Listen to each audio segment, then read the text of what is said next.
আমি সেই 2012 সাল থেকে অর্থাৎ প্রায় 13 বছরেরও বেশি সময় ধরে এইচএসসি ম্যাথ পড়াচ্ছি।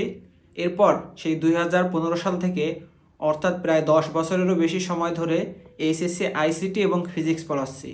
এরপর সেই 2020 সাল থেকে প্রায় 5 বছরেরও বেশি সময় ধরে জিআরই ম্যাথমেটিক্স পড়াচ্ছি। 2020 সাল থেকে জিআরই ম্যাথমেটিক্সের উপরে বেশি ফোকাস করা হয়েছিল, আর এরই পরিপ্রেক্ষিতে 2021 সালে জিআরই ম্যাথের উপর একটি বই বের হয়েছিল। বইটির নাম হচ্ছে geometry for competitive exam.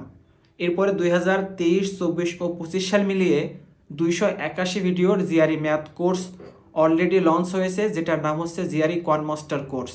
GRE math নিয়ে বিগত 5 বছরের মতো প্রায় অনেক কাজ করা হয়েছে। এখন আমার মনে হলো এইচএসসির দিকে ফোকাস করা উচিত। এখন এইচএসসিতে তো 3টা সাবজেক্ট আছে, ম্যাথ, ফিজিক্স আর আইসিটি। এখন এই 3টার মধ্যে কোনটা দিয়ে আমার শুরু করা উচিত? তো আমার কাছে মনে হলো এইচএসসি আইসিটি দিয়ে শুরু করা উচিত, কেননা এই আইসিটি সাবজেক্টটা সায়েন্স, কমার্স, আর্টস প্রত্যেক গ্রুপের স্টুডেন্টদেরই আছে।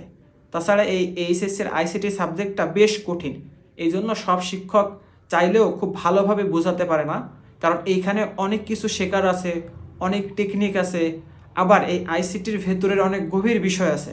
এই জন্য আমি ভাবলাম যে এইচএসসি আইসিটি দিয়ে শুরু করাটাই সব থেকে বেটার হবে। আর এই লক্ষ্যে এইচএসসি 2026 সালের পরীক্ষার্থীদেরকে সামনে রেখে আমি একটি আইসিটির 2 মাসের কোর্স লঞ্চ করতে যাচ্ছি, কারণ তাদের হাতে বেশি সময় নেই পরীক্ষার জন্য। আশা করি এই 2 মাসের কোর্সটা তারা ভালোভাবে শেষ করলে এইচএসসি আইসিটিতে অনেক ভালো করতে পারবে। কোর্সের বিষয় বিস্তারিত অনেক ভিডিও আসবে এবং অনেক পোস্টারও আসবে।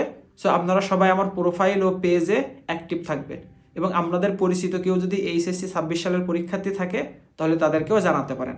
আর আমার এই ভিডিওটি তাদের সাথে শেয়ার করতে পারেন এবং এই ভিডিওর কমেন্টে তাদেরকে মেনশন দিতে পারেন।